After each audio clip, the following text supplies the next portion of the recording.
ایک اللہ والے بزرگ نہر کے کنارے بیٹھے ہوئے تھے، وہاں سے ایک آدمی کا گزر ہوا۔ انہوں نے پوچھا کہ حضور آپ یہاں کیوں بیٹھے ہوئے ہیں، کس کا انتظار کر رہے ہیں؟ تو بزرگ نے فرمایا کہ مجھے نہر کے دوسری طرف جانا ہے، تو میں چاہتا ہوں کہ پہلے یہ سارا پانی چلا جائے، پھر میں نہر پار کروں، پھر میں نہر کے دوسری طرف جاؤں۔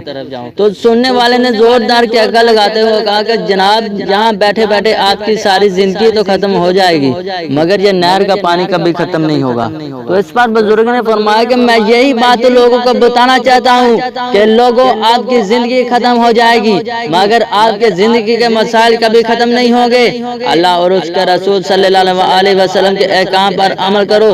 جب کسی کو کہتے ہیں کہ اللہ اور اس کے رسول صلی اللہ علیہ وسلم کے احکام پر عمل کرو تو کہتے ہیں گھر میں مسئلہ ہے، کاروبار کی ذمہ داریاں ہیں، جاب کا مسئلہ چل رہا ہے، مسائل ہیں، بیٹی جوان ہے، بیٹی کی شادی ہو جائے، یہ ہو جائے وہ ہو جائے، تب ہم اللہ اور اس کے رسول صلی اللہ علیہ وسلم کے احکام پر عمل کریں گے۔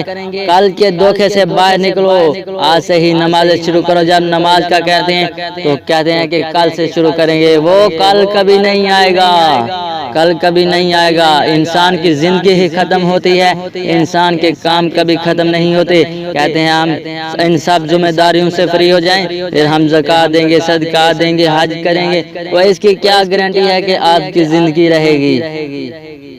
اس کی کوئی گارنٹی نہیں ہے، زندگی ختم ہو جائے گی۔ تو اس لیے اپنی زندگی کی قیمت کل سے نہیں بلکہ آج سے ابھی سے شروع کرو اور اپنے رب کو راضی کرو۔ اپنی زندگی کی قیمت آج سے ہی شروع کر دیں۔